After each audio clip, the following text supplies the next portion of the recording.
നമ്മുടെ ചിന്താവിഷയത്തിൽ ഞാൻ കടക്കുവാൻ ആഗ്രഹിക്കുന്നു. എബ്രായ ലേഖനം 5-ാം അധ്യായത്തിലേക്ക് വീണ്ടും മടങ്ങി വന്നാട്ട് ഇന്ന് രാത്രിയിൽ നമ്മൾ ചിന്തിക്കുവാൻ പോകുന്ന വിഷയം വളരെ പ്രാധാന്യപ്പെട്ട വിഷയമാണ്. ഈ വിഷയം എൻ്റെ ജീവിതവുമായിട്ടുള്ള ബന്ധത്തിലും വളരെ വിലയുള്ള വിഷയമാണ്. ഞാൻ പലപ്പോഴും ഓർക്കുന്നുണ്ട്, മിക്കവാറും തിങ്കളാഴ്ചകളിൽ സംസാരിക്കുവാൻ പഠിപ്പിക്കുവാൻ തക്കണം ദൈവം തരുന്ന ഭാഗം എന്നോട് തന്നെ സംസാരിക്കുന്ന ഭാഗങ്ങളാണ്, മറ്റുള്ളവരെക്കാൾ ഉപരിയായിട്ട്. വായിച്ചാട്ടെ, ഇന്ന് രാത്രി നമ്മുടെ ചിന്തയ്ക്ക് വേണ്ടി 5-ാം അധ്യായം 3-4 വാക്യത്തിലേക്ക് നമുക്ക് കടന്നു വരാം. 5-ാം അധ്യായം Hebrews chapter 5 verse 3 and 4. Praise God. നമ്മൾ ഇന്ന് രാത്രി ചിന്തിക്കുവാൻ പോകുന്നത് എന്നാൽ അഹരോനെ പോലെ ദൈവം വിളിക്കുന്നവനല്ലാതെ ആരും ആ സ്ഥാനം സ്വതവേ എടുക്കുന്നില്ല. മഹാപുരോഹിതൻ്റെ 3 ക്വാളിറ്റി, അതാണ് നമ്മൾ കഴിഞ്ഞ ദിവസങ്ങൾ തൊട്ട് ചിന്തിച്ചുകൊണ്ടിരിക്കുന്നത്. 5-ാം അധ്യായത്തിൽ നിന്നാണ് നമ്മൾ ചിന്തിച്ചുകൊണ്ടിരിക്കുന്നത്. അതിൻ്റെ മഹാപുരോഹിതൻ്റെ 3 ക്വാളിറ്റിയെക്കുറിച്ച് നമ്മൾ പഠിച്ചു. 1, മഹാപുരോഹിതൻ മനുഷ്യനിൽ നിന്ന് ഉള്ളവനായിരിക്കണം. 2, മഹാപുരോഹിതന് ഒരു കമ്പാഷൻ, മനസ്സലിവുണ്ടായിരിക്കണം. ഇന്ന് രാത്രി നമ്മൾ ചിന്തിക്കുവാൻ പോകുന്ന കാര്യമെന്ന് പറയുന്നത്, മഹാപുരോഹിതൻ he must be appointed or called by God. ദൈവത്താൽ വിളിക്കപ്പെട്ടവനായിരിക്കണം മഹാപുരോഹിതൻ. കരങ്ങൾ ഉയർത്തി ദൈവത്തിന് സ്തോത്രം പറഞ്ഞാട്ട് ശക്തിയോടെ ഒരിക്കൽ കൂടെ. മഹാപുരോഹിതൻ ദൈവത്താൽ വിളിക്കപ്പെട്ടവനായിരിക്കണം, ശ്രദ്ധയോടുകൂടെ ആയിരിക്കണം. വീണ്ടും ഒരിക്കൽ കൂടെ ആ വാക്യം ഒന്ന് വായിച്ചാട്ട് 4-5 വാക്യത്തിലേക്ക് ഒന്ന് കടന്നു വന്നാട്ട്. 4-5 വാക്യം. എന്നാൽ അഹരോനെ പോലെ ദൈവം വിളിക്കുന്നവനല്ലാതെ ആരും ആ സ്ഥാനം സ്വതവേ എടുക്കുന്നില്ല. ഇവിടെ ദൈവത്താൽ വിളിക്കപ്പെട്ട ഒരു വ്യക്തിയാണ് പുരോഹിതൻ എന്നുള്ളത് നമ്മൾ കാണുകയാണ്. നമ്മൾ എന്താ ഈ പുരോഹിതൻ്റെ പ്രത്യേകതകളെക്കുറിച്ച് നമ്മൾ ചിന്തിക്കുമ്പോൾ മനസ്സിലാക്കിയത്, ഇവിടെ നമ്മൾ കണ്ടത് ദൈവത്താൽ വിളിക്കപ്പെട്ടവനായിരിക്കണം എന്ന് പറഞ്ഞാൽ സ്വയമായിട്ടല്ല ശുശ്രൂഷ ഏൽക്കേണ്ടത്, ദൈവമാണ് ശുശ്രൂഷ പരമേൽപ്പിക്കേണ്ടത്. ശ്രദ്ധിക്കുക ഈ വേർഡ്. ഇന്ന് ലോകത്തിലേക്ക് നാം നോക്കുമ്പോൾ പലപ്പോഴും നമുക്ക് കാണുവാൻ സാധിക്കുന്ന ശുശ്രൂഷയ്ക്ക് വേണ്ടി മനുഷ്യൻ ഓടി നടക്കുക, ശുശ്രൂഷിക്കുവാനുള്ള താല്പര്യം മനുഷ്യനുണ്ട്. എന്നാൽ ദൈവമക്കളെ മനസ്സിലാക്കുന്ന ഒരു വിഷയമാണ്, ശുശ്രൂഷയല്ല പ്രാധാന്യമായിട്ടുള്ളത്. ദൈവത്തിൻ്റെ വിളി കേട്ടിട്ട് ആ വിളിക്കനുസരണമായിട്ട് ശുശ്രൂഷയാണോ വളരെ കാര്യമായിട്ടുള്ളത്. എന്താണോ അതിൻ്റെ പ്രത്യേകതകൾ എന്നുള്ള വിഷയത്തിലേക്ക് ഇന്ന് രാത്രി ഞാൻ കടന്നു പോകാനായിട്ട് ഞാൻ താല്പര്യപ്പെടുകയാണ്. വായിച്ചാട്ട് അതിൻ്റെ 5-ാമത്തെ വാക്യം കൂടെ ഒന്ന് വായിച്ചാട്ട്. ഔവണ്ണം ക്രിസ്തുവും മഹാപുരോഹിതനാകുവാനുള്ള മഹത്വം സ്വതവേ എടുത്തിട്ടില്ല. നമ്മൾ ആ വാക്യം അടുത്ത ആഴ്ച നമ്മൾ ചിന്തിക്കുന്നതായിരിക്കും. ഇവിടെ പറയുന്നു, ആദ്യത്തെ വേർഡ് ഇപ്രകാരമാണ് പറഞ്ഞത്, എന്നാൽ അഹരോനെ പോലെ ദൈവം വിളിക്കുന്നവനല്ലാതെ ആരും ആ സ്ഥാനം സ്വതവേ എടുക്കുന്നില്ല. എന്താണ് പൗരോഹിത്യത്തിൻ്റെ പ്രത്യേകത? എന്താണ് ആ സ്ഥാനത്തിൻ്റെ പ്രത്യേകത? അതിൻ്റെ താഴത്തെ വാക്യം ഇപ്രകാരം പറയുന്നത്, എന്നാൽ അവിടെ പറയും 5-ാമത്തെ വാക്യം പറയും, ഔവണ്ണം ക്രിസ്തുവും മഹാപുരോഹിതനാകുവാനുള്ള മഹത്വം എന്ന് പറഞ്ഞാൽ മഹാപുരോഹിതൻ എന്നുള്ള പൊസിഷൻ ഒരു ഓണറബിൾ പൊസിഷനാണ്. നോട്ട് ചെയ്താട്ട്, മഹത്വമുള്ള ഒരു പൊസിഷനാണ് മഹാപുരോഹിതൻ എന്നുള്ള പൊസിഷൻ. ദ ഹൈ പ്രീസ്റ്റ്ഹുഡ് അത് വിലയില്ലാത്ത ഒന്നല്ല, അത് മഹിമയ്ക്ക് അനുസരണമായിട്ട് മഹത്വമുള്ള ഒരു ശുശ്രൂഷയാണ്. നമ്മൾ മനസ്സിലാക്കേണ്ട 1-ാമത്തെ ഭാഗത്തിലേക്ക് കടന്നു വരുന്നു. പുറപ്പാട് പുസ്തകം 28-ാം അധ്യായം 2-3 വാക്യത്തിലേക്ക് കടന്നു വന്നാട്ട്. പുറപ്പാട് പുസ്തകം എക്സോഡസ് ചാപ്റ്റർ 28 വേഴ്സ് 2 and 3. ദൈവം മോശയെ വിളിച്ചുകൊണ്ട് ഇപ്രകാരം പറയുന്നു, നിന്റെ സഹോദരനായ അഹരോന് വേണ്ടി മഹത്വത്തിനും അലങ്കാരത്തിനുമായി. അപ്പോൾ എന്താണ് അഹരോനെ കുറിച്ച് ദൈവം ആഗ്രഹിക്കുന്നത്? അഹരോൻ എന്നുള്ളത് ഒരു മഹാപുരോഹിതനായതുകൊണ്ട് അഹരോൻ്റെ വാല്യൂ അവിടെയാണ്. എന്താണ് അഹരോൻ്റെ വാല്യൂ? അഹരോൻ്റെ വാല്യൂ എന്ന് പറയുന്നത്, ദൈവം ആ അഹരോനെ മഹാപുരോഹിതനാക്കി വെച്ചു. ആ മഹാപൗരോഹിത്യം എന്ന് പറയുന്നത് മഹിമ ഉള്ളതായിരിക്കുന്ന ഒരു പദവിയാണ്. ഇറ്റ്സ് ഓണറബിൾ പൊസിഷൻ, വളരെ വിലയുള്ള പൊസിഷനാണ്. എന്തുകൊണ്ട് മഹാപുരോഹിതൻ എന്നുള്ളത് വിലയുള്ള പൊസിഷനായി നിങ്ങൾ മനസ്സിലാക്കണം. മഹാപുരോഹിതനുള്ളതായിരിക്കും ജോലി ദൈവത്തിന് വേണ്ടി ജനത്തിനു വേണ്ടി ദൈവത്തിന് മുൻപിൽ നിൽക്കുക, ജനത്തിനു വേണ്ടി ദൈവത്തിന് മുൻപിൽ നിൽക്കുക. അങ്ങനെയെങ്കിൽ ഈ രണ്ടു കൂട്ടം ആൾക്കാരും ഈ മഹാപുരോഹിതനെ ഒരു ഫെയ്ത്ത്ഫുള്ളായിട്ട് കാണുക, വിശ്വസ്തരായിട്ട് കാണുക. ആര്? ഈ ദൈവം അവരെ നോക്കുമ്പോൾ, മഹാപുരോഹിതനെ നോക്കുമ്പോൾ, പൗരോഹിത്യ ശുശ്രൂഷയ്ക്ക് വേണ്ടി വിളിക്കപ്പെട്ടതായ ഈ വ്യക്തിയെ നോക്കുമ്പോൾ ആ വ്യക്തി ദൈവത്തിന് മുൻപാകെ വിശ്വസ്തനാണ്. ദൈവം ആ വ്യക്തിയെ വിശ്വസ്തനായിട്ട് കാണും. നിങ്ങൾ മനസ്സിലാക്കണം, അവിശ്വസ്തത കടന്നു വന്നിരുന്നുവെങ്കിൽ ദൈവം അവരെ ആ സ്ഥാനത്ത് വെച്ചുകൊണ്ടിരിക്കുകയില്ല. മറുസൈഡിലൂടെ ഞാൻ പറഞ്ഞു വരട്ടെ, ഈ മഹാപുരോഹിതന്റെ അടുക്കിലേക്ക് ജനം കടന്നു ചെല്ലുമ്പോൾ, യാഗത്തിന് വേണ്ടി കടന്നു ചെല്ലുമ്പോൾ, ഈ മഹാപുരോഹിതൻ അതിന് എലിജിബിൾ എന്നുള്ളത് ഈ ജനവും കാണുവാനായിട്ടിടയായിത്തീരും. നിങ്ങൾ മനസ്സിലാക്കണം, രണ്ടു പേരുടെ നടുവിലാണോ ഈ മഹാപുരോഹിതൻ നിൽക്കുന്നത്. രണ്ടു പേർക്കും ഈ മഹാപുരോഹിതൻ വാല്യുബിളാ. ദൈവം നോക്കുമ്പോൾ മഹാപുരോഹിതൻ വിലയുള്ളവനാണോ, അതോടൊപ്പം തന്നെ ജനം നോക്കുമ്പോൾ മഹാപുരോഹിതനും വിലയുള്ളവനാണ്. അപ്പോൾ ഇതൊരു ഓണറബിൾ ഒരു ശുശ്രൂഷയാണ് ദൈവം കൊടുത്തത് കൊണ്ട് നിങ്ങൾ മനസ്സിലാക്കണം, ദൈവം എന്തെങ്കിലും ശുശ്രൂഷ ആർക്കെങ്കിലും ഏൽപ്പിച്ചു കൊടുത്തിട്ടുണ്ട് എങ്കിൽ അത് ഏത് ശുശ്രൂഷയാണെങ്കിലും അതിനകത്ത് ഒരു മഹത്വം അടക്കപ്പെട്ടിട്ടുണ്ട്. ശ്രദ്ധിക്കണം, ഞാൻ പറഞ്ഞു വരുന്നത് എന്തു വേല ദൈവം ഫലമേൽപ്പിച്ചിട്ടുണ്ടോ ആ വേല ദൈവം വിളിച്ച് ഏൽപ്പിച്ചതാകുന്നുവെങ്കിൽ അതിന് ഒരു മഹത്വം അടക്കപ്പെട്ടിട്ടുണ്ട്. വേലയുടെ വലിപ്പമോ ചെറുപ്പമോ അല്ല നമ്മുടെ മുൻപിൽ ഉള്ള വിഷയം. ദൈവം നമ്മെ വിളിച്ചിരിക്കുന്നുവെന്ന് ബോധ്യമുണ്ടെങ്കിൽ, ദൈവം നമ്മെ ഒരു ശുശ്രൂഷയ്ക്ക് വേണ്ടി ആക്കി വെച്ചിട്ടുണ്ട് എങ്കിൽ ആ ശുശ്രൂഷ എന്ന് പറയുന്നത് ദൈവം എന്നെ മാന്യനായിട്ട് കണ്ടുകൊണ്ട്, ദൈവം എന്നെ വിശ്വസ്തനെന്ന് കണ്ടുകൊണ്ട് ദൈവം എങ്കിൽ പരമേൽപ്പിച്ചതാണോ ഈ ശുശ്രൂഷ എന്നുള്ളത് മനസ്കരങ്ങൾ ഉയർത്തി ദൈവത്തിന് ഹല്ലേലൂയ പറഞ്ഞോട്ട്. ഇത് ദൈവം എൻ്റെ കരങ്ങൾ പരമേൽപ്പിക്കുവാൻ കാരണം എന്നെ എന്താണോ എന്നിൽ ദൈവം കണ്ടത്, എന്തുകൊണ്ടാണോ ദൈവം എന്നിൽ ഫലമേൽപ്പിച്ചത്, നിങ്ങൾ മനസ്സിലാക്കണം. ആദ്യം തന്നെ അവസാനം അറിയാവുന്ന ഒരു ദൈവമാണ് നമ്മുടെ ദൈവം. ഒരു പത്തോസനെ നോക്കൊണ്ട്, മീൻ പിടിച്ചുകൊണ്ട് നടക്കുന്നതായ പത്തോസനെ നോക്കൊണ്ട് കർത്താവായ യേശു പറഞ്ഞു, ഞാൻ നിന്നെ മനുഷ്യരെ പിടിക്കുന്നവരാക്കും എന്ന് പറഞ്ഞാൽ ഇന്നത്തെ നിന്റെ അവസ്ഥ എന്തെന്നുള്ളതല്ല ദൈവം കാണുന്നത്. നാളെ ദൈവത്തിന് നിന്നെ എന്താക്കുവാൻ സാധിക്കുമെന്നുള്ളത് സ്വർഗ്ഗത്തിലെ ദൈവം മനസ്സിലാക്കുന്നുണ്ട്. ശ്രദ്ധിക്കാൻ പറഞ്ഞപ്പോൾ ഇന്നത്തെ നിന്റെ അവസ്ഥ എന്തെന്നുള്ളതല്ല ദൈവം കാണുവാൻ ആഗ്രഹിക്കുന്നത്. നാളെ ദൈവത്തിന് നിന്നെ എന്താക്കുവാൻ സാധിക്കുമെന്നുള്ളത് സ്വർഗ്ഗത്തിലെ ദൈവം കാണുന്നു. ദൈവം ആരെയെങ്കിലും വിളിക്കുമ്പോൾ, ദൈവം ആരുടെയെങ്കിലും കരങ്ങൾ ശുശ്രൂഷ ഏൽപ്പിക്കുമ്പോൾ ആ ദൈവമക്കളെ മനസ്സിലാക്കേണ്ട ഒരു കാര്യമാണ്, അവരെ ദൈവം യോഗ്യരായി കണ്ടു. ഇപ്പോൾ അവർക്ക് യോഗ്യതയൊന്നും ഇല്ലെങ്കിൽ തന്നെയും അവരെ അതിന് മുൻപിൽ ദൈവം കണ്ടുകൊണ്ട് ദൈവം ഈ പ്രത്യേകമായിരിക്കുന്ന വേലയ്ക്ക് വേണ്ടി വേർതിരിക്കുക. വായിച്ചോട്ട് 1 തിമോത്തിയോസ് ലേഖനത്തിലേക്ക് കടന്നു വന്നാൽ, 1 തിമോത്തിയോസ് ലേഖനം 1 അധ്യായത്തിന്റെ 12 വാക്യം, verse 12. Praise God, underline that verse. എന്നെ വിശ്വസ്തൻ എന്നെണ്ണി.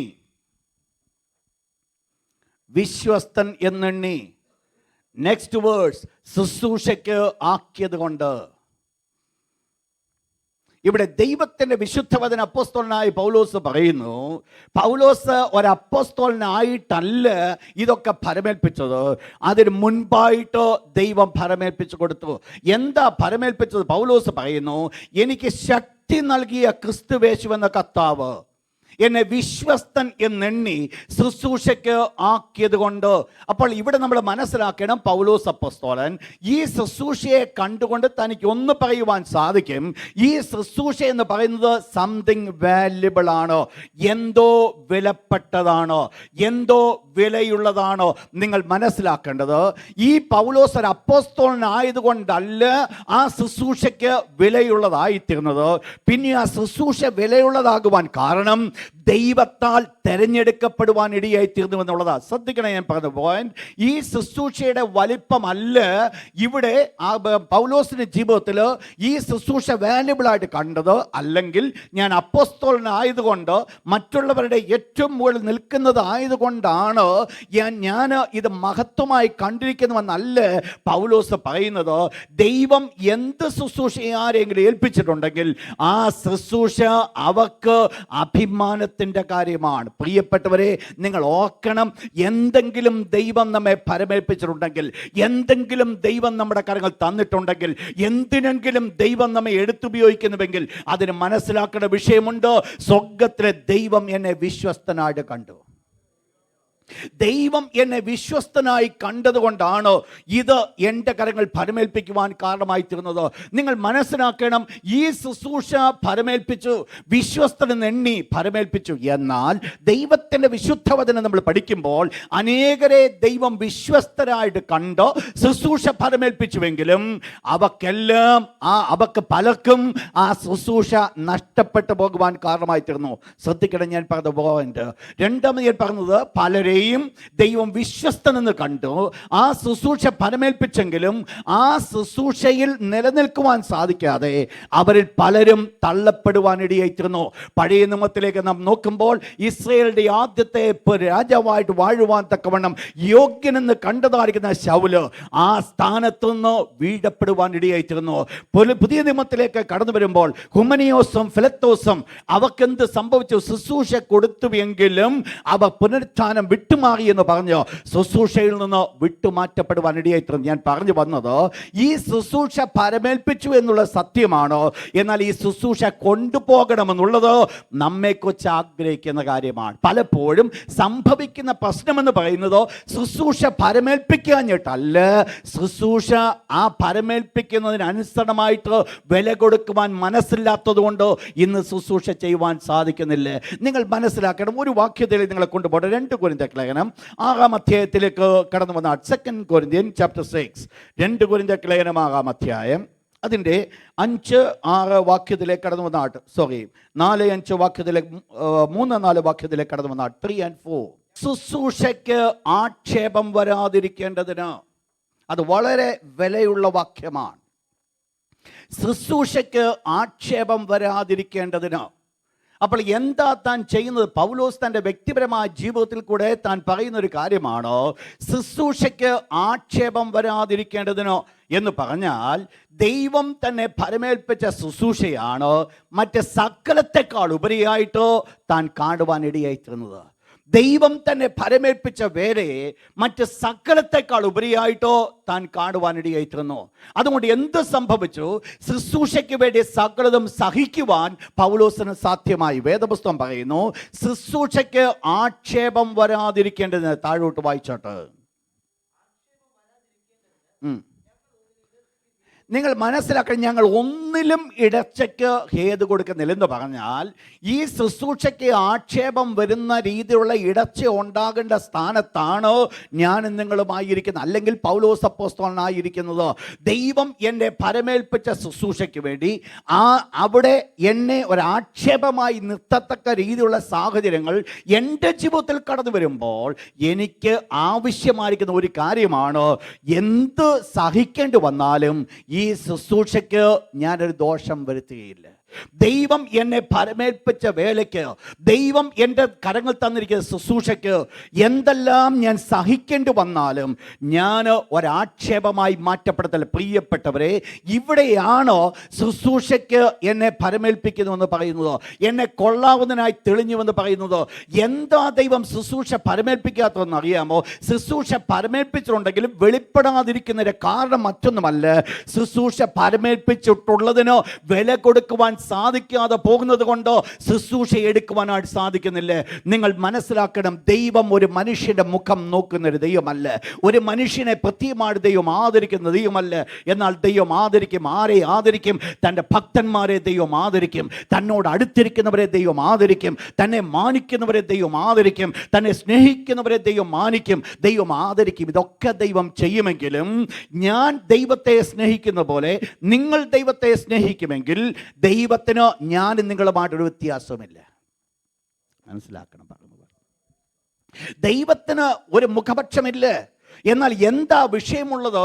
ദൈവം ഏൽപ്പിച്ചു നൽകുന്ന ശുശ്രൂഷയ്ക്ക് ഒരു വില കൊടുക്കുവാൻ സാധിക്കുമെങ്കിൽ ആ ശുശ്രൂഷയ്ക്ക് വേണ്ടി മറ്റെന്തെല്ലാം ഞാൻ വിട്ടുകളയേണ്ടി വന്നാലും അത് വിട്ടുകളയുവാൻ എനിക്ക് ഒരുക്കമുണ്ടെങ്കിൽ അവിടെയാണോ ദൈവം കാണുന്നത് ഇവൻ കൊള്ളാവുന്നവനാണ്. പലപ്പോഴും സംഭവിക്കുന്ന വിഷയം എന്നാണെന്നറിയാമോ? ശുശ്രൂഷ ഇല്ലാഞ്ഞിട്ടല്ല, ജഡത്തിൻ്റെ ബലഹീന നിമിത്തം ആ ശുശ്രൂഷയ്ക്ക് വേണ്ടി മുൻപോട്ട് പോകുവാനുള്ള മനസ്സില്ല, ശുശ്രൂഷയ്ക്ക് വേണ്ടി കടക്കുവാനുള്ള മനസ്സില്ല. അതുകൊണ്ട് എന്ത് സംഭവം നിങ്ങൾ മനസ്സിലാക്കണം. പൗലോസ് അപ്പോസ്തലൻ ഒന്ന് കണ്ടു, ഈ ശുശ്രൂഷ എന്ന് പറയുന്നത് മറ്റുള്ള സകലത്തെക്കാൾ ഉപരിയായിട്ട് ബഹുമാനത്തിന് യോഗ്യമാണ്. നിങ്ങൾ മനസ്സിലാക്കണം, ദൈവത്തിന് വേണ്ടി ഒരു പാവിരിക്കുന്നതാണെങ്കിലും അത് ദൈവത്തിന് മുൻപാകെ മഹിമയുള്ളതാ. ഇന്ന് ഞാൻ ഓർപ്പിക്കട്ടെ, ആ പാവിരിക്കുന്നത് ദൈവത്തിന് വേണ്ടി പാവിരിക്കുന്നുവെങ്കിൽ നാളെ നിങ്ങൾക്ക് വേണ്ടി പാവിരിക്കുവാൻ ദൈവം 10 വരെ ഒരുക്കും. മനസ്സിലാക്കുന്നോ ഞാൻ പറഞ്ഞത്? എന്താ വിഷയം എന്നാണെന്നറിയാമോ? എന്നെ ഏൽപ്പിക്കുന്ന ചെറിയ ശുശ്രൂഷയായിക്കൊള്ളട്ടെ, ആ ശുശ്രൂഷ എൻ്റെ ദൈവത്തിന് വേണ്ടി ചെയ്യുന്നുവെന്നുള്ളതായിരിക്കുന്ന വാല്യൂ ഞാൻ മനസ്സിലാക്കിക്കൊണ്ട് ഞാൻ ചെയ്യുവാൻ തുടങ്ങുന്നുവെങ്കിൽ ദൈവം എന്നെ വലിയത് ഫലമേൽപ്പിക്കും. പ്രശ്നം എന്നാണെന്നറിയാമോ? ദൈവത്തിൻ്റെ ശുശ്രൂഷയ്ക്ക് വേണ്ടി വില കൊടുക്കുവാൻ സാധിക്കാത്തത് കൊണ്ട് ശുശ്രൂഷയിൽ വളരുവാൻ സാധിക്കുന്നില്ല. നിങ്ങൾ മനസ്സിലാക്കണം, ദൈവം ഫലമേൽപ്പിക്കാഞ്ഞിട്ടല്ല, ദൈവം ഫലമേൽപ്പിച്ചിട്ടുണ്ട്. ദൈവം എല്ലാവർക്കും ഒരു താലന്ത് കൊടുത്തിട്ടുണ്ട്. ഈ താലന്ത് എന്ന് പറയുന്നത് ഒരു ശുശ്രൂഷയാണെങ്കിൽ ആ ശുശ്രൂഷയ്ക്കുള്ളതായിരിക്കുന്ന ഒരുക്കം നമ്മുടെ ജീവിതത്തിലില്ല. അപ്പോസ്തലനായ പൗലോസ് പറയുന്ന ഒരു കാര്യമുണ്ട്, ശുശ്രൂഷയ്ക്ക് ആക്ഷേപം വരാതിരിക്കേണ്ടതിന്. അപ്പോൾ തൻ്റെ ജീവിതത്തിലൊരു തീരുമാനമായിരുന്നു, എന്തെല്ലാം ഞാൻ സഹിക്കേണ്ടി വന്നാലും, എന്തെല്ലാം ഞാൻ ത്യജിക്കേണ്ടി വന്നാലും, എന്തെല്ലാം എനിക്ക് നഷ്ടപ്പെടേണ്ടി വന്നാലും ഒരു കാര്യം ഞാൻ മുറുകെ പിടിക്കും, ദൈവം എന്നെ ഫലമേൽപ്പിച്ച ശുശ്രൂഷയെ ഞാൻ വാല്യബിളായിട്ട് കാണും. ഇന്ന് രാത്രി ഞാൻ ഓർപ്പിക്കട്ടെ പ്രിയപ്പെട്ട ദൈവത്തിൻ്റെ മക്കളെ, ദൈവം നിങ്ങളെ ഫലമേൽപ്പിച്ച ശുശ്രൂഷയെ വിലയുള്ളതായിട്ട് നിങ്ങൾക്ക് കാണുവാൻ സാധിക്കുമെങ്കിൽ, അതിന് പിന്നിൽ നിങ്ങൾക്ക് വില കൊടുക്കുവാൻ സാധിക്കുമെങ്കിൽ, ഇന്ന് രാത്രി ഞാൻ ഓർപ്പിക്കട്ടെ, ദൈവം നിങ്ങളെ ഉയർത്തുന്നൊരു ദൈവമാണോ, അവൻ നിങ്ങളെ താഴ്ത്തിക്കളയുന്നൊരു ദൈവമല്ല. എന്താ ഇവിടെ വേണ്ടത്? ഇവിടെ ദൈവം ഒരു മഹാപുരോഹിതനെ കുറിച്ച് ആഗ്രഹിച്ചുകൊണ്ട് ദൈവം പറയുകയാണോ, പൗരോഹിത്യ ശുശ്രൂഷയോ ബഹുമാനത്തിന് യോഗ്യമായ ശുശ്രൂഷയാണ്. വളരെ വില കുറഞ്ഞ ശുശ്രൂഷയല്ല, പിന്നെയോ അത് വിലമതിക്കപ്പെട്ട ഒരു ശുശ്രൂഷയാണ്, വാല്യുബിൾ ആയിരിക്കുന്ന ശുശ്രൂഷയാണ്. എന്തുകൊണ്ട്? അത് ദൈവം ഫലമേൽപ്പിച്ച ശുശ്രൂഷയായതുകൊണ്ട്. മനസ്സിലാക്കണം, ദൈവം ഇങ്ങോട്ട് തരുന്നതെല്ലാം വളരെ വാല്യുബിൾ ആണെങ്കിൽ, ദൈവം നമുക്ക് തന്നിരിക്കുന്നത് കൊച്ചു ദാനങ്ങൾ വരെ വിലയുള്ളതാകുന്നുവെങ്കിൽ, ദൈവം എൻ്റെ കരങ്ങൾ ഫലമേൽപ്പിച്ച ശുശ്രൂഷയ്ക്ക് വിലയുണ്ടെന്നുള്ളത് നമ്മൾ മനസ്സിലാക്കണം. പ്രിയപ്പെട്ടവരെ, നിങ്ങൾ ദൈവത്തിൻ്റെ വിശുദ്ധ വചനത്തിലേക്ക് നമ്മൾ കടന്നു വരുമ്പോൾ അവിടെ നമുക്ക് ഒരു കാര്യം മനസ്സിലാക്കുവാൻ സാധിക്കും. ദൈവത്തിൻ്റെ വേലയ്ക്ക് വേണ്ടി വായിച്ചോട്ട് ഒരു വാക്യം കൊണ്ടൊന്ന് വായിച്ചോട്ട്. 1 തെസ്സലോനിയർ 2-ാം അധ്യായം 4-ാമത്തെ വാക്യം. 2 Thessalonians chapter 2 verse 4. ഞങ്ങളെ സുവിശേഷം ഫലമേൽപ്പിക്കേണ്ടത്, അണ്ടർലൈൻ ദാറ്റ് വേഴ്സ്, വളരെ വിലയുള്ള വാക്യങ്ങളാണ്. ഞങ്ങളെ സുവിശേഷം ഫലമേൽപ്പിക്കേണ്ടതിന്, പ്രൈസ് ഗോഡ്, ഞങ്ങൾ ദൈവത്തിന് കൊള്ളാവുന്നവരായി തെളിഞ്ഞതുപോലെ ഞങ്ങൾ മനുഷ്യരല്ല. Praise God. അവിടെ പറയുന്നു, ഞങ്ങളെ സുവിശേഷം ഫലമേൽപ്പിക്കേണ്ടതിനോ ഞങ്ങൾ ദൈവത്തിന് കൊള്ളാവുന്നവരായി തെളിഞ്ഞു. ദൈവം തന്നെ തെരഞ്ഞെടുത്തു, ദൈവം തന്നെ കണ്ടുമുട്ടി, ദൈവം തന്നെ മനസ്സിലാക്കി ഞങ്ങൾ കൊള്ളാവുന്നവരാണെന്ന്. നിങ്ങൾ മനസ്സിലാക്കണം, ദൈവം എന്നെ കണ്ട് ഈ ശുശ്രൂഷയ്ക്ക് കൊള്ളാമെന്ന് ദൈവം കണ്ടിട്ടുണ്ടെങ്കിൽ അവിടെയാണ് ദൈവത്തിൻ്റെ കരങ്ങൾ കാണുവാൻ സാധിക്കുന്നത്. ദൈവം നമുക്ക് തന്നിരിക്കും, ചെറുതോ വലുതോ ആയിക്കൊള്ളട്ടെ. പ്രിയപ്പെട്ട ദൈവത്തിൻ്റെ മക്കളെ, നിങ്ങൾ മനസ്സിലാക്കണം, ദൈവം തന്നിരിക്കുന്ന ശുശ്രൂഷ വാല്യുബിളാണ്. എന്നാൽ ആർക്ക് അത് വിലയില്ലാതാക്കുവാൻ സാധിക്കുമെന്നറിയാമോ? അത് വിലയില്ലാതാക്കണമെങ്കിൽ അത് മാന്യതയുള്ള ശുശ്രൂഷയാണോ? അത് മാന്യത ഇല്ലാതാക്കണമെന്നുണ്ടെങ്കിൽ, ഒരു വാക്യം കൂടെ വായിച്ചുകൊണ്ട് പെട്ടെന്ന് നിങ്ങളെ ഞാൻ വിഷയത്തിലേക്ക് ചിന്തിപ്പിക്കാം. ഒരു വാക്യം കൂടെ വായിച്ചിട്ട് അതിൻ്റെ 1 Timotheos 3:13. 1 Timothy chapter 3 verse 13. 1 Timotheos 3:13. ശ്രദ്ധിക്കുക, നന്നായി ശുശ്രൂഷ ചെയ്തിട്ടുള്ളവർ, വായിച്ചു താഴോട്ട്, തങ്ങൾക്ക് നല്ല നിലയും വിശ്വാസത്തിൽ വളരെ പ്രാഗൽഭ്യവും പ്രാപിക്കുന്നു. ഇവിടെ പറയുന്നു, ആരെക്കുറിച്ച് അവിടെ പറയുന്നു? നന്നായി ശുശ്രൂഷ ചെയ്തിട്ടുള്ളവർ. എന്ത് സംഭവിക്കുന്നു? ശുശ്രൂഷ നന്നായിട്ട് ദൈവം ഫലമേൽപ്പിച്ച് നന്നായിട്ട് ചെയ്തിട്ടുണ്ടെങ്കിൽ 2 ഗുണമാണ് അവിടെ ഉള്ളത്. ഒന്ന്, തങ്ങൾക്ക് എന്തുണ്ട്? നല്ലൊരു നില എന്ന് പറഞ്ഞാൽ, നമ്മൾ ശുശ്രൂഷ നന്നായിട്ട് ചെയ്തിട്ടുണ്ടെങ്കിൽ അവരാരായിരിക്കും? മറ്റുള്ളവരുടെ മുൻപിൽ മാന്യരായിരിക്കും. നിങ്ങൾ മനസ്സിലാക്കി, ദൈവം ഏൽപ്പിച്ചതാണ് ശുശ്രൂഷ, ദൈവത്തിൻ്റെതാണ് ശുശ്രൂഷ. അത് ഏത് ശുശ്രൂഷയുമായിക്കൊള്ളട്ടെ, അത് ഒരുപക്ഷെ അപ്പോസ്തലനായിരിക്കാം, അതൊരു പക്ഷേ മേശമേൽ ചെയ്യുന്ന ശുശ്രൂഷയായിരിക്കാം, അതൊന്നും ഒരു വിഷയമല്ല. ഏത് ശുശ്രൂഷയാണോ ദൈവം വിളിച്ചിരിക്കുന്നത്, ആ ശുശ്രൂഷ ചെയ്യുവാൻ തക്കവണ്ണം അത് നന്നായി ചെയ്യുവാനുള്ള ഒരുക്കം എൻ്റെ ജീവിതത്തിൽ ഉണ്ടാകുമ്പോൾ സ്വർഗത്തിലെ ദൈവം ഈ ഭൂമിയിൽ വെച്ച് എന്നെ മാനിക്കുവാനായിട്ടിടയായി തീരുക. നന്നായി വേലച്ച് ശുശ്രൂഷ ചെയ്തിട്ടുള്ളവർ തങ്ങൾക്ക് എന്ത് പ്രാപിക്കുന്നു? നല്ലൊരു നില കിട്ടും. You become A honourable person. നിങ്ങൾ വിലയുള്ളവരായി മാറ്റപ്പെടുകയാണ്. എന്തുകൊണ്ടാണ്? ദൈവം പരമേൽപ്പിച്ച് നൽകിയ ശുശ്രൂഷയായതുകൊണ്ട്, ദൈവം എൻ്റെ കരങ്ങൾ തന്നിരിക്കുന്ന ദൈവവേലയായതുകൊണ്ട്, ദൈവം എന്നെ പരമേൽപ്പിച്ച് നൽകും. എന്നാൽ മനസ്സിലാക്കണം, ഇതിനെ നമുക്ക് വിലയില്ലാതാക്കുവാൻ സാധിക്കും. എപ്പോഴാണെന്നറിയാമോ? ദൈവിക ശുശ്രൂഷയിലേക്ക് കടന്നിട്ട് ദൈവത്തിൻ്റെ ശുശ്രൂഷയേക്കാൾ ഉപരിയായിട്ട് മറ്റ് പല കാര്യങ്ങൾക്ക് വിലയുള്ളതായി കണ്ടാൽ ദൈവത്തിൻ്റെ മാന്യത ലഭിക്കുകയില്ല. ശ്രദ്ധിക്കുക, ഞാൻ പറഞ്ഞ വേർഡ്. ദൈവം തന്നിരിക്കുന്ന ശുശ്രൂഷ വിലയുള്ളതാണ്, ദൈവം തന്ന ശുശ്രൂഷ മാന്യതയുള്ളതാണ്. എന്നാൽ ഈ മാന്യതയുള്ള ശുശ്രൂഷയെ അതിൻ്റെ മുഖം മൂടിയിട്ടുകൊണ്ട് എൻ്റെ എയും ദൈവത്തെ മഹത്വപ്പെടുന്നതിന് പകരമായിട്ട് മറ്റു പലതുമാകുന്നുവെങ്കിൽ ഈ ലോകത്തിൽ വെച്ച് മാനിക്കപ്പെടുന്നതിന് പകരം അപമാനിക്കപ്പെടുവാൻ ഇടയായിത്തീരും. ശ്രദ്ധിക്കുക, നമ്മൾ കാണുന്ന ഒന്ന് രണ്ട് ഒരു ഹ്യൂമനിയോസിനെ കുറിച്ച് നമ്മൾ നോക്കിയാൽ, ഇന്ന് ദൈവത്തിൻ്റെ വചനം നമ്മൾ വായിച്ച് കേൾക്കുമ്പോൾ ഒരിക്കൽ നന്നായിട്ട് വേല ചെയ്യുന്ന, എന്നാൽ ദൈവം തന്ന ശുശ്രൂഷയിൽ നിന്നൊരു മാറ്റം സംഭവിച്ചതുകൊണ്ട് ഇന്ന് ആരായിത്തീർന്നു? ഇന്ന് നമ്മൾ പോലും ആ വ്യക്തിയെ നോക്കിക്കൊണ്ട് ഇങ്ങനെ ആകരുതെന്ന് പറയുക എന്ന് പറഞ്ഞാൽ ഒരു ശപിക്കപ്പെട്ടവനാകുന്ന വ്യക്തിയായി തീരുക. ആര്? മാനിക്കപ്പെടുന്നവനായിരിക്കുന്ന ഒരു വ്യക്തി, മാന്യതനായി തീരേണ്ട ഒരു വ്യക്തി, മാനിക്കപ്പെടുവാൻ ദൈവത്താൽ തിരഞ്ഞെടുക്കപ്പെടേണ്ട വ്യക്തി, തിരഞ്ഞെടുക്കപ്പെട്ട വ്യക്തി, അവൻ മാന്യനായി തീരണം. എന്നാൽ എന്ത് സംഭവിച്ചു? ദൈവം കൊടുത്ത ശുശ്രൂഷയെക്കുറിച്ച് വാല്യൂ കാണാതെ പോയതുകൊണ്ട്, അതിന് പകരം മറ്റു പലതിനെയും വിലയുള്ളതായി കണ്ടതുകൊണ്ട് അവൻ്റെ വില ഇവിടെ വെച്ച് കുറയുക. ഇന്ന് ദൈവത്തിൻ്റെ മക്കൾ മനസ്സിലാക്കണം, ഈ ലോകത്തിൽ ദൈവം എന്നെ ഒരു ശുശ്രൂഷ പരമേൽപ്പിച്ചിട്ടുണ്ടെങ്കിൽ, ദൈവത്തോടുള്ള വിശ്വസ്തയിൽ നിന്നുകൊണ്ട് ഞാനും നിങ്ങളും ആ ശുശ്രൂഷ ചെയ്യുന്നുവെങ്കിൽ, ഈ ലോകത്തിൽ എല്ലാവരാലും എന്ന് പറഞ്ഞാൽ ദൈവം നമ്മെക്കുറിച്ച് ആഗ്രഹിക്കുന്നത് പോലെ തന്നെ മാന്യരായി ജീവിക്കുവാൻ തക്കവണ്ണം ദൈവം നമ്മെ സഹായിക്കും എന്ന് പറഞ്ഞാൽ, അങ്ങനെയുള്ള ഒരു വേദപുസ്തകം എടുത്തുകൊണ്ട് നടന്നു കഴിഞ്ഞാൽ മറ്റുള്ളവൻ പുച്ഛിക്കത്തില്ല. അങ്ങനെയുള്ളവൻ വേദപുസ്തകം കൊണ്ട് നടന്നാൽ മറ്റുള്ളവരാരും കുറ്റപ്പെടുത്തുകയില്ല. ആരോടെങ്കിലും സുവിശേഷം പറഞ്ഞാൽ മറ്റുള്ളവൻ തിരിഞ്ഞുകടിക്കുവാൻ വരികയില്ല. എന്താ അതിന്റെ കാരണമെന്നറിയാമോ? അവൻ ദൈവത്താൽ മാനിക്കപ്പെട്ടവനാണ്. എന്താ ഇന്ന് ലോകത്തിൽ സംഭവിച്ചിരിക്കുന്ന വീഴ്ച എന്നാണെന്ന് അറിയാമോ? മാന്യതനായി തീരേണ്ടതായിരിക്കും ദൈവിക ശുശ്രൂഷ ഹീനമായിരിക്കുന്ന കാര്യങ്ങൾക്ക് വേണ്ടി വിനിയോഗിക്കുന്നത് കൊണ്ട് ആ ശുശ്രൂഷ തന്നെ, ആ വ്യക്തി തന്നെ മാന്യനായി തീരേണ്ടതിന് പകരം അപമാനിതനായി തീരുന്നു. നിങ്ങൾ മനസ്സിലാക്കുന്നോ ഞാൻ പറഞ്ഞു വന്നത്? ഒന്നാമത്, അഹരോൻ്റെ ജീവിതത്തിൽ ദൈവം ഈ ശുശ്രൂഷ ഫലമേൽപ്പിച്ചിരിക്കുമ്പോൾ, ദൈവം ഈ ശുശ്രൂഷ ഏൽപ്പിച്ചിരിക്കുമ്പോൾ അഹരോൻ്റെ ജീവിതത്തിൽ ഒന്നാമത് ദൈവം കണ്ടത് ഇതൊരു മാനിക്കപ്പെടേണ്ട ശുശ്രൂഷയാണ്. ഇന്ന് രാത്രി ഞാൻ ഒരു വേർഡ് ഞാൻ ഓർപ്പിക്കട്ടെ. ദൈവം നമ്മെ ഫലമേൽപ്പിച്ചിരിക്കുന്ന ഏത് ചെറിയ വേലയാണെങ്കിലും ആ ചെറിയ വേലയ്ക്കൊരു മാന്യതയുണ്ട്.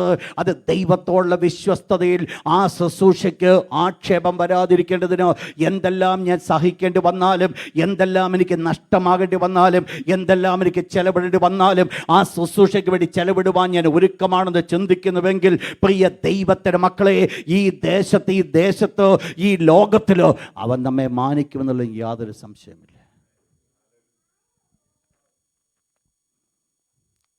മാനിക്കപ്പെടുന്ന ഒരു ശുശ്രൂഷയാണ്.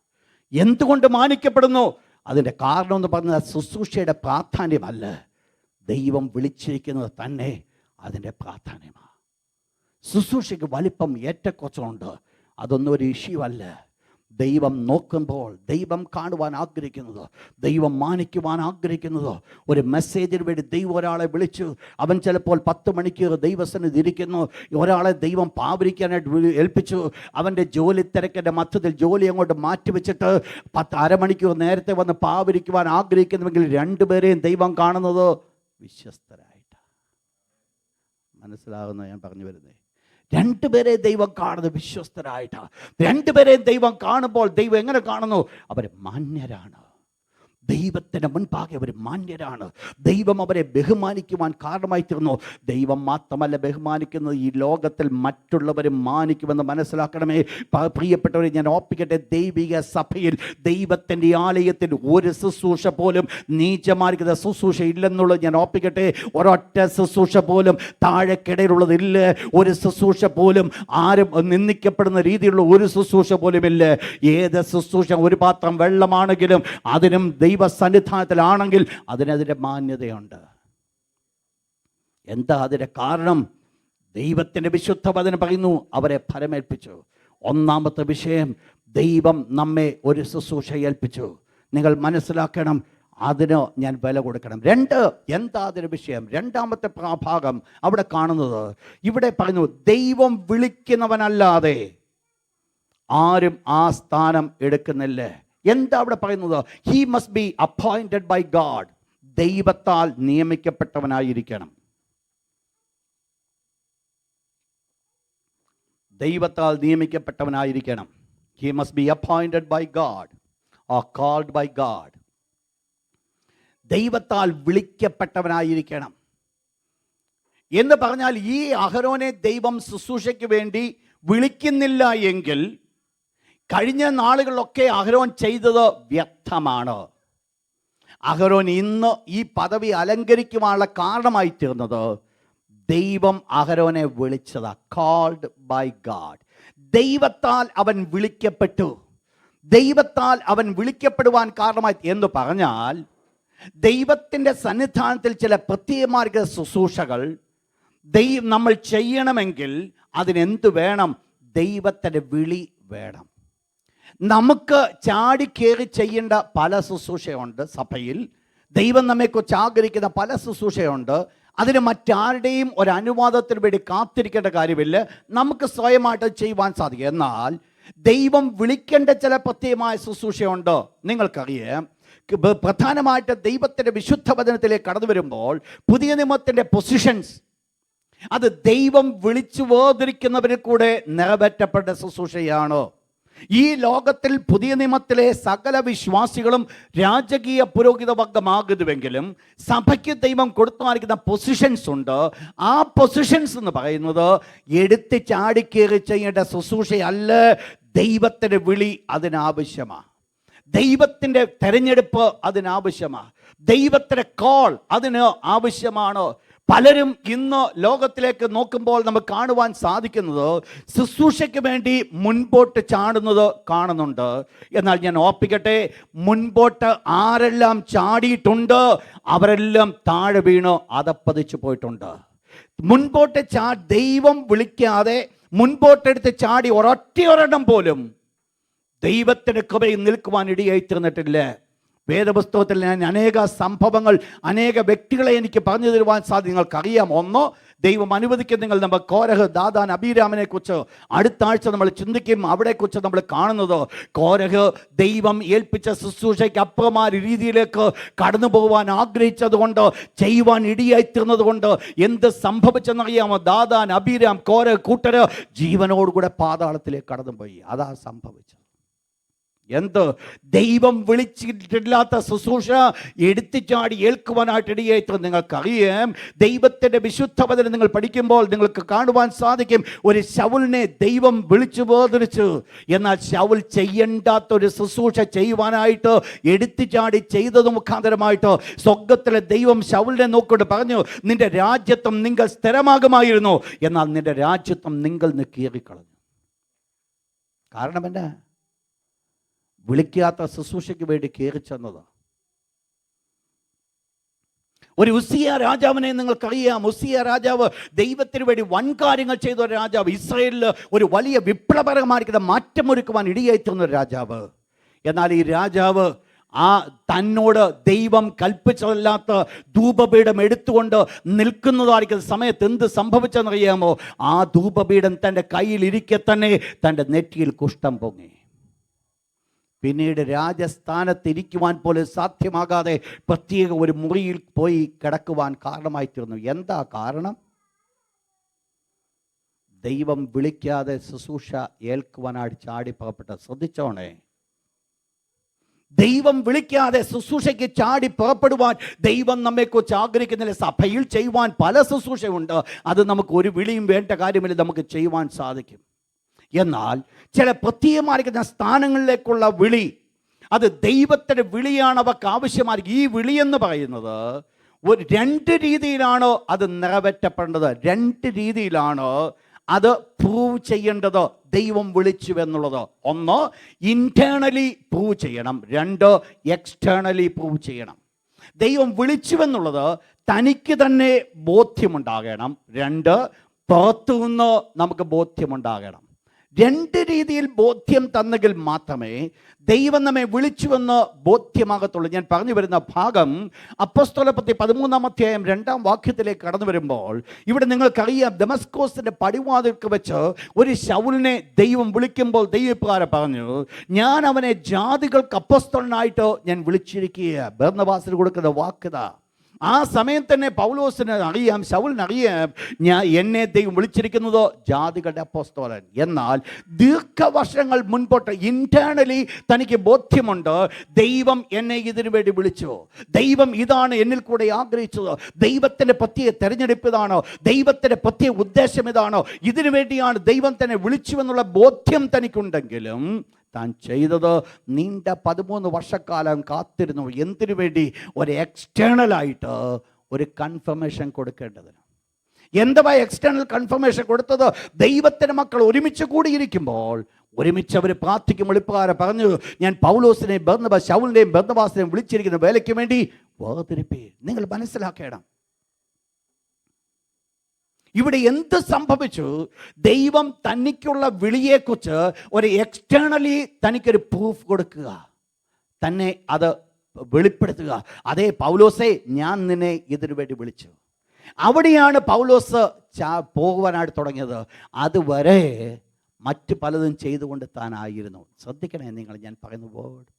അപ്പം എന്താ ആവശ്യമായിരിക്കുന്നത്? ഒന്ന്, നമുക്ക് തന്നെ, ദൈവം നമുക്ക് തന്നെ ഒരു ബോധ്യം തരണം. എന്താണ്? ദൈവം എന്നെ ആ ശുശ്രൂഷകൾ വിളിച്ചിരിക്കുന്നത്. 2, എനിക്ക് മാത്രം ബോധ്യം തന്നാൽ പോരാ, ദൈവം നാം ആയിരിക്കുന്ന സഭയ്ക്ക് ബോധ്യം കൊടുക്കണം, ദൈവം നമ്മളെ അതിനുവേണ്ടി വിളിച്ചിരിക്കുന്നത്. പലപ്പോഴും പറ്റാത്ത കാര്യം അതാണ്. അതുകൊണ്ടാണ് വരുന്ന ദൈവദാസന്മാരുടെ കൈക്കീഴിൽ ഒരു അഭിഷേകവും മേടിച്ചുകൊണ്ട്, ഒരു കൈവപ്പം മേടിച്ചുകൊണ്ട് പാസ്റ്റർ എന്നുള്ള പേരിൽ മുൻപോട്ട് നടക്കുന്ന കാരണം എന്നാണെന്നറിയാമോ? അതിൻ്റെ കാരണമെന്ന് പറയുന്നത് ഒരു എക്സ്റ്റേണലി ഒരു കൺഫർമേഷൻ ഇവിടെ കാത്തിരിക്കുവാനുള്ള മനസ്സ് നിനക്കില്ല. ഇൻറ്റേർണലി നിനക്ക് സത്യമാ, നിൻ്റെ ഉള്ളിൽ ബോധ്യമുണ്ട്, അത് ദൈവം നിനക്കെന്ന് ഉറപ്പാണോ? എന്നാൽ കുഞ്ഞെ, ഒരു കാര്യം മനസ്സിലാക്കണം, നീ എക്സ്റ്റേണലി നിനക്കൊരു പ്രൂഫ് വേണം. ആ പ്രൂഫിന് വേണ്ടി ദൈവം ആഗ്രഹിക്കുന്ന ആ പ്രൂഫ് എന്ന് പറയുന്നത് ദൈവം അനുവദിക്കുന്ന സമയം വരെ കാത്തിരിക്കുക എന്നുള്ളതാണ്. അതാണ് ആ സമയം. ദൈവം ആ വേലയ്ക്ക് വേണ്ടി എന്നെ വിളിച്ചു ബോധിച്ചു, ദൈവം അതിനു വേണ്ടി എന്നെ ആക്കുവാൻ പോകുന്നു, ആ സ്റ്റെപ്പിലേക്ക് ദൈവം എന്നെ നിർത്തുവാൻ പോകുന്നു. ആ കൺഫർമേഷൻ ദൈവം, നിങ്ങൾ മനസ്സിലാക്കണം, ഞാൻ ശുശ്രൂഷ ചെയ്യണമെന്നുള്ളത് എന്നേക്കാൾ ഉപരിയായിട്ട് ആഗ്രഹമുള്ളത് സ്വർഗത്തിലെ ദൈവത്തിനാണ്. മറ്റൊരാത്മാവ് രക്ഷിക്കപ്പെടണമെന്നുള്ളത് എന്നേക്കാൾ ഉപരിയായിട്ട് ആഗ്രഹമുള്ളത് ദൈവത്തിനാണ്. ദൈവത്തിൻ്റെ ആഗ്രഹത്തെക്കാൾ ഉപരിയായിട്ട് നമുക്കൊരാഗ്രഹം ഉണ്ടാകുവാനിടയാകരുത്. ദൈവത്തെക്കാൾ, ദൈവത്തിൻ്റെ ആഗ്രഹത്തെക്കാൾ ഉപരിയായിട്ട് നമുക്ക് ആഗ്രഹമുണ്ട്. നിങ്ങൾ മറ്റവർ മനസ്സിലാക്കി ഞാൻ പറഞ്ഞു വന്നത്, ദൈവത്തിൻ്റെ ആഗ്രഹത്തെക്കാൾ ഉപരിയായിട്ട് നമുക്കൊരാഗ്രഹം വരുന്നതാണ് നമ്മുടെ വീഴ്ചയുടെ ഒന്നാമത്തെ കാരണം. അവിടെയാണ് ഈ മോഷൻ വെളിയിൽ ചാടുന്നത്. അതാണ് ദോഷത്തിലേക്ക് നടത്തുന്നത്. എന്നാൽ എന്താ ഇവിടുത്തെ വിഷയം? ഇൻറ്റേർണലി ഒരു അറിയിപ്പുണ്ട്, എന്നാൽ എക്സ്റ്റേണലി അവക്കൊരു ഉറപ്പ് വേണം. ഇവിടെ എന്താ സാധിക്കുമോ? പൗലോസേ, നീ ഇങ്ങനെ ഊട് ചാടി നടക്കുന്ന ഒരു മനുഷ്യനാ, നിന്നെ ആരെങ്കിലും വിളിച്ച് അപ്പോസ്തലനാക്കുമോ? പൗലോസിനൊരു കാര്യം അറിയാം, എൻ്റെ ദൈവം വിളിച്ചിട്ടുണ്ടെങ്കിൽ, ദൈവം എനിക്കൊരു അവധി വെച്ചിട്ടുണ്ടെങ്കിൽ, ആ അവധിയുടെ സമയം കടന്നു വരുമ്പോൾ ഞാൻ തീർച്ചയായിട്ടും വെളിപ്പെടും. അതാണ് പത്രോസ് ഒരു കാര്യം പറഞ്ഞു, ഇളയവരെ, നിങ്ങൾ മൂപ്പന്മാർക്ക് കീഴടങ്ങിയിരിപ്പീൻ, ഓരോരുത്തർ തമ്മിൽ താഴ്മ ധരിച്ചുകൊള്ളുവീൻ. എന്നിട്ട് ദൈവത്തിൻ്റെ വിശുദ്ധ വചനപ്രകാരം പറയുന്നു, അവൻ തക്ക സമയത്ത് നിങ്ങളെ ഉയർത്തേണ്ടതാകിയാൽ അവൻ്റെ ബലമുള്ള കൈക്കീഴ് താണിരിപ്പീൻ. ശുശ്രൂഷയുടെ മുഖത്തിലേക്ക് ഞാൻ കടന്നു വന്നപ്പോൾ എനിക്ക് പ്രതികൂലങ്ങൾ ഒത്തിരി ഉണ്ടായിരുന്നു, പ്രശ്നങ്ങൾ ഒത്തിരി ഉണ്ടായിരുന്നു. ഞാൻ പറഞ്ഞല്ലോ, ഞാൻ ആയിരുന്ന ഒരു കൂട്ടം ഒരു രീതിയിൽ അക്സെപ്റ്റ് ചെയ്യുവാൻ സാധിക്കാത്തതായിരിക്കുന്ന ഒരു ഗണത്തിൻ്റെ മുൻപിലാണ് ഞാൻ നിൽക്കേണ്ടി വന്നത്.